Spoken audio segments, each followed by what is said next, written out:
चलिए, आज की क्लास में हम सभी लोग देखने वाले हैं सामान्य ज्ञान का टॉप 40 प्रश्न को देखने वाले हैं। सामान्य ज्ञान का टॉप 40 प्रश्न को देखने वाले हैं, जो कि आप किसी भी एग्ज़ाम की तैयारी कर रहे हैं, उसमें आप सभी को लाभदायक होगा। आप किसी भी एग्ज़ाम की तैयारी कर रहे हैं, जैसे एसएससी, रेलवे और किसी भी स्टेट एग्ज़ाम की तैयारी कर रहे हैं, तो ये क्लास आपके लिए बेहद इंपॉर्टेंट साबित होने वाला है। तो ये क्लास को आप सभी लोग एंड तक ज़रूर वॉच कीजिएगा और पढ़ने के बाद आप सभी लोग एक प्यारा-सा कमेंट कीजिएगा कि क्लास कैसा लगा। तो चलिए क्लास को शुरू करते हैं। क्लास को शुरू करने से पहले अगर आप सभी लोग चैनल पर नए हो तो चैनल को प्लीज लाइक एंड सब्सक्राइब जरूर कर देना और वीडियो को इन तक जरूर वॉच करना, जिससे पढ़कर आपको पता चल सके कि एग्जाम में किस टाइप का प्रश्न आता है। तो चलिए क्लास को शुरू करते हैं। तो पहला प्रश्न कहता है कि आरबीआई का मुख्यालय कहाँ, बेहद इंपॉर्टेंट प्रश्न है।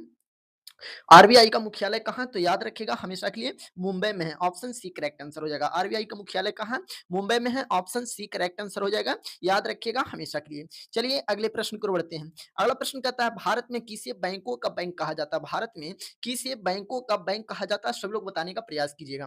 भारत में किसे बैंकों का बैंक कहा जाता है, तो याद रखिएगा भारतीय रिजर्व बैंक को यानी आरबीआई को कहा जाता है। ऑप्शन ए करेक्ट आंसर हो जाएगा। याद रखिएगा ऑप्शन ए करेक्ट आंसर हो जाएगा। याद रखिएगा हमेशा के लिए। चलिए बढ़ते हैं अगले प्रश्न की ओर। अगला प्रश्न कहता है नीति आयोग का अध्यक्ष कौन होता है। सभी लोग बताने का प्रयास कीजिएगा। नीति आयोग का अध्यक्ष कौन होता है, तो 3 नंबर प्रश्न का सही जवाब हो जाएगा ऑप्शन सी होता है प्रधानमंत्री। याद रखिएगा नीति आयोग का अध्यक्ष कौन होता है, तो प्रधानमंत्री होता है। ऑप्शन सी करेक्ट आंसर हो जाएगा। याद रखिएगा हमेशा के लिए। चलिए बढ़ते हैं अगले प्रश्न की ओर। अगला प्रश्न कहता है कि मुख्यमंत्री की नियुक्ति किसके द्वारा की जाती है। बेहद इंपॉर्टेंट प्रश्न है। मुख्यमंत्री की नियुक्ति किसके द्वारा की जाती है, तो याद रखिएगा मुख्यमंत्री की नियुक्ति राज्यपाल के द्वारा किया जाता है। ऑप्शन सी करेक्ट आंसर हो जाएगा। याद रखिएगा ऑप्शन सी करेक्ट आंसर हो जाएगा। मुख्यमंत्री की नियुक्ति राज्यपाल करता है। याद रखिएगा हमेशा के लिए।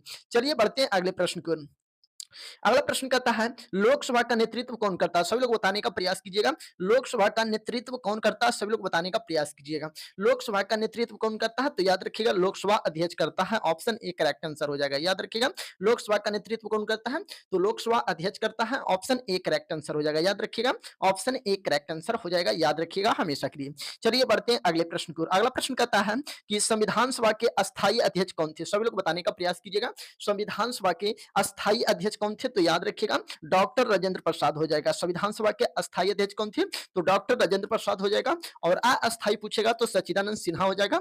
चलिए ऑप्शन सी करेक्ट आंसर हो जाएगा। याद रखिएगा हमेशा के लिए। बढ़ते हैं अगले प्रश्न की ओर। अगला प्रश्न कहता है लोकसभा के अध्यक्ष को कौन चुनता है। सभी लोग बताने का प्रयास कीजिएगा। लोकसभा के अध्यक्ष को कौन चुनता है, सभी लोग बताने का प्रयास कीजिएगा। तो याद रखिएगा लोकसभा अध्यक्ष को लोकसभा का सदस्य चुनता है। ऑप्शन बी करेक्ट आंसर हो जाएगा। याद रखिएगा ऑप्शन बी करेक्ट आंसर हो जाएगा। याद रखिएगा हमेशा के लिए। बढ़ते हैं अगले प्रश्न की ओर। अगला प्रश्न कहता है भारत के संविधान का निर्माता किसे माना जाता है। भारत के संविधान का निर्माता किसे माना जाता है, तो 8 का सही जवाब हो जाएगा ऑप्शन बी। याद रखिएगा भीमराव अंबेडकर को माना जाता है। भारत के संविधान का निर्माता किसे माना जाता है, तो भीमराव अंबेडकर को माना जाता है। ऑप्शन बी करेक्ट आंसर हो जाएगा। याद रखिएगा हमेशा के लिए। चलिए बढ़ते हैं अगले प्रश्न की ओर। अगला प्रश्न कहता है भारतीय राष्ट्रीय कांग्रेस के पहले अध्यक्ष कौन थे। बेहद इंपॉर्टेंट प्रश्न है। भारतीय राष्ट्रीय कांग्रेस के पहले अध्यक्ष कौन थे, तो याद रखिएगा इसका सही जवाब हो जाएगा डब्ल्यू सी बनर्जी थे। ऑप्शन सी करेक्ट आंसर हो जाएगा। याद रखिएगा भारतीय राष्ट्रीय कांग्रेस के पहले अध्यक्ष कौन थे, तो डब्ल्यू सी बनर्जी हो जाएगा। ऑप्शन सी करेक्ट आंसर हो जाएगा। अगले प्रश्न को बढ़ते हैं। अगला प्रश्न कहता है कि संसद के सदनों को बुलाने की शक्ति किसके पास है। संसद के सदनों को बुलाने की शक्ति किसके पास है, तो याद रखिएगा हमेशा के लिए ऑप्शन ए करेक्ट आंसर हो जाएगा राष्ट्रपति के पास है। संसद के सदनों की बुलाने की शक्ति किसके पास है, तो राष्ट्रपति के पास है। ऑप्शन ए करेक्ट आंसर हो जाएगा। याद रखिएगा हमेशा के लिए। बढ़ते हैं अगले प्रश्न की ओर। अगला प्रश्न कहता है शेडलर आयोग का संबंध किससे है। शेडलर आयोग का संबंध किससे है, तो इसका सही जवाब हो जाएगा शिक्षा से। याद रखिएगा शिक्षा से है। ऑप्शन डी करेक्ट आंसर हो जाएगा। याद रखिएगा ऑप्शन डी करेक्ट आंसर हो जाएगा। शेडलर आयोग का संबंध किससे है, तो शिक्षा से है। ऑप्शन डी करेक्ट आंसर हो जाएगा। अगले प्रश्न की ओर बढ़ते हैं।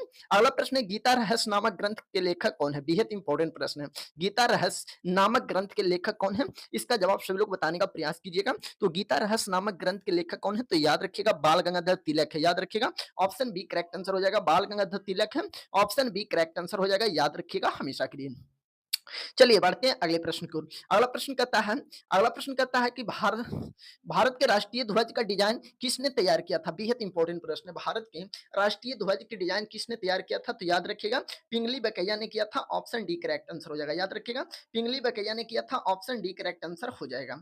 अगले प्रश्न की ओर बढ़ते हैं। अगला प्रश्न कहता है वेदों की ओर लौटो का नारा किसने दिया था। बेहद इंपॉर्टेंट प्रश्न है। वेदों की ओर लौटो का नारा किसने दिया था, तो याद रखिएगा 14 का सही जवाब हो जाएगा ऑप्शन बी दयानंद सरस्वती हो जाएगा, याद रखिएगा दयानंद सरस्वती हो जाएगा, वेदों की ओर लौटो किनारा दयानंद सरस्वती ने दिया था, ऑप्शन बी करेक्ट आंसर हो जाएगा, याद रखिएगा ऑप्शन बी करेक्ट आंसर हो जाएगा। अगले प्रश्न की ओर बढ़ते हैं। अगला प्रश्न है जय हिंद का नारा किसने दिया था? बेहद इंपॉर्टेंट प्रश्न है। जय हिंद का नारा किसने दिया था? तो इसका सही जवाब हो जाएगा ऑप्शन ए सुभाष चंद्र बोस ने दिया था। जय हिंद का नारा किसने दिया था? तो सुभाष चंद्र बोस ने दिया था, ऑप्शन ए करेक्ट आंसर हो जाएगा। जय हिंद का नारा सुभाष चंद्र बोस ने दिया था, ऑप्शन ए करेक्ट आंसर हो जाएगा, बिल्कुल सही जवाब दिए। चलिए अगले प्रश्न की ओर बढ़ते हैं। अगला प्रश्न है भारतीय संविधान को किसने बनाया था? सभी लोग बताने का प्रयास कीजिएगा। भारतीय संविधान को किसने बनाया था? सभी लोग बताने का प्रयास कीजिएगा। भारतीय संविधान को किसने बनाया था? तो याद रखिएगा हमेशा के लिए संविधान सभा ने बनाया था, याद रखिएगा संविधान सभा ने बनाया था, ऑप्शन ए करेक्ट आंसर हो जाएगा, याद रखिएगा हमेशा के लिए। चलिए बढ़ते हैं अगले प्रश्न की ओर। अगला प्रश्न कहता है अगला प्रश्न कहता है कि भारत की संसदीय प्रणाली किससे प्रभावित है? सभी लोग बताने का प्रयास कीजिएगा। भारत की संसदीय प्रणाली किससे प्रभावित है? तो याद रखिएगा ऑप्शन ए हो जाएगा इंग्लैंड से प्रभावित है, याद रखिएगा इंग्लैंड से प्रभावित है, ऑप्शन ए करेक्ट आंसर हो जाएगा, याद रखिएगा हमेशा के लिए। चलिए अगले प्रश्न की ओर बढ़ते हैं। अगला प्रश्न कहता है आधुनिक भारत का जनक किसे कहा जाता है? बेहद इंपॉर्टेंट प्रश्न है। आधुनिक भारत का जनक किसे कहा जाता है? तो याद रखिएगा ऑप्शन सी राजा राम मोहन राय को कहा जाता है। आधुनिक भारत का जनक किसे कहा जाता है? तो राजा राम मोहन राय को कहा जाता है, ऑप्शन सी करेक्ट आंसर हो जाएगा, याद रखिएगा हमेशा के लिए। अगले प्रश्न की ओर बढ़ते हैं।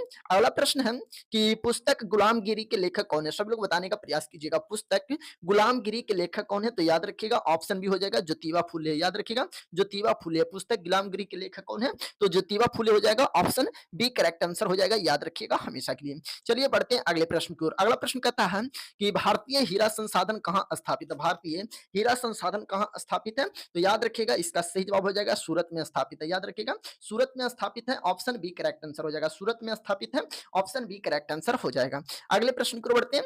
अगला प्रश्न कहता है प्रथम भारतीय नोबेल पुरस्कार की विजेता कौन थे? सभी लोग बताने का प्रयास कीजिएगा। प्रथम भारतीय नोबेल पुरस्कार विजेता कौन थे? तो 21 का सही जवाब हो जाएगा ऑप्शन बी रविंद्रनाथ टैगोर थे, याद रखिएगा रविंद्रनाथ टैगोर थे, ऑप्शन बी करेक्ट आंसर हो जाएगा, रविंद्रनाथ टैगोर थे, ऑप्शन बी करेक्ट आंसर हो जाएगा। चलिए बढ़ते हैं अगला प्रश्न। कौन सी घटना महाराष्ट्र में घटित हुई थी? कौन सी घटना महाराष्ट्र में घटित हुई थी? सभी लोग बताने का प्रयास कीजिएगा। तो 22 का सही जवाब हो जाएगा ऑप्शन ए भील विद्रोह घटित हुई थी, याद रखिएगा भील विद्रोह घटित हुआ था, ऑप्शन ए करेक्ट आंसर हो जाएगा, याद रखिएगा ऑप्शन ए करेक्ट आंसर हो जाएगा, याद रखिएगा हमेशा के लिए। बढ़ते हैं अगले प्रश्न की ओर। अगला प्रश्न कहता है हम्पी का खुला संग्रहालय किस राज्य में स्थित है? हम्पी का खुला संग्रहालय किस राज्य में स्थित है? तो 23 का सही जवाब हो जाएगा ऑप्शन ए कर्नाटक में, याद रखिएगा कर्नाटक में है। हम्पी का खुला संग्रहालय किस राज्य में स्थित है? तो कर्नाटक में है, ऑप्शन ए करेक्ट आंसर हो जाएगा, याद रखिएगा ऑप्शन ए करेक्ट आंसर हो जाएगा, याद रखिएगा हमेशा के लिए। चलिए बढ़ते हैं अगले प्रश्न की ओर। अगला प्रश्न कहता है किसने किसने अपने आप को खलीफा घोषित किया था? सभी लोग बताने का प्रयास कीजिएगा। किसने अपने आप को खलीफा घोषित किया था? तो याद रखिएगा मुबारक शाह खिलजी ने अपने आप को खलीफा घोषित किया था, ऑप्शन यहाँ पर डी करेक्ट आंसर हो जाएगा, याद रखिएगा हमेशा के लिए। चलिए बढ़ते हैं अगले प्रश्न को। अगला प्रश्न कहता है कि गांधी जी ने किस कानून को काला कानून कहा था? सभी लोग बताने का प्रयास कीजिएगा। गांधी जी ने किस कानून को काला कानून कहा था? तो याद रखिएगा हमेशा के लिए ऑप्शन ए करेक्ट आंसर हो जाएगा रौलेट एक्ट। गांधी जी ने किससे कानून कानून को काला कानून कहा था? तो रौलेट एक्ट को काला कानून कहा था, ऑप्शन ए करेक्ट आंसर हो जाएगा, याद रखिएगा हमेशा के लिए। चलिए बढ़ते हैं अगले प्रश्न की ओर। अगला प्रश्न कहता है तुगलकनामा के रचनाकार कौन थे? सब लोग बताने का प्रयास कीजिएगा। तुगलकनामा के रचनाकार कौन थे? तो याद रखिएगा ऑप्शन सी हो जाएगा गुलबदन बेगम था, याद रखिएगा गुलबदन बेगम था, ऑप्शन बी करेक्ट आंसर हो जाएगा, याद रखिएगा गुलबदन बेगम था, ऑप्शन बी करेक्ट आंसर हो जाएगा। अगले प्रश्न को बढ़ते हैं। अगला प्रश्न कहता है मोहनजोदड़ो कहाँ स्थित है? सभी लोग बताने का प्रयास कीजिएगा। मोहनजोदड़ो कहाँ स्थित है? बेहद इंपॉर्टेंट प्रश्न है, तो याद रखिएगा ऑप्शन बी हो जाएगा सिंध का, याद रखिएगा मोहनजोदड़ो कहाँ स्थित है? तो सिंध का है, ऑप्शन बी करेक्ट आंसर हो जाएगा, याद रखिएगा हमेशा के लिए। चलिए बढ़ते हैं अगले प्रश्न को। अगला प्रश्न कहता है कि भारत में मुस्लिम राज का संस्थापक माना जाता है। सभी लोग बताने का प्रयास कीजिएगा।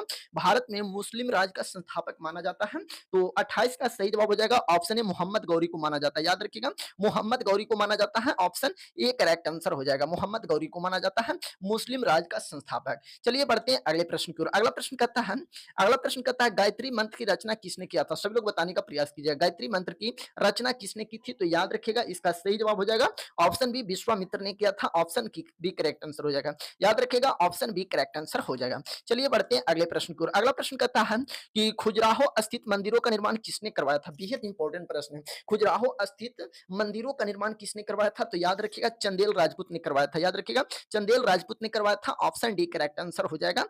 तो ये था टोटल 30 प्रश्न, सामान्य ज्ञान का टोटल 30 प्रश्न था। तो आप सभी लोग कमेंट बॉक्स में बताने का प्रयास कीजिएगा 30 में आप सभी लोग कितना सही किए हैं। 30 में आप सभी लोग कितना सही किए हैं और इसका जवाब आप सभी लोग कमेंट बॉक्स में बताने का प्रयास कीजिएगा। तो चलिए फिर मिलते हैं अगले क्लास में, तब तक के लिए जय हिंद, जय भारत।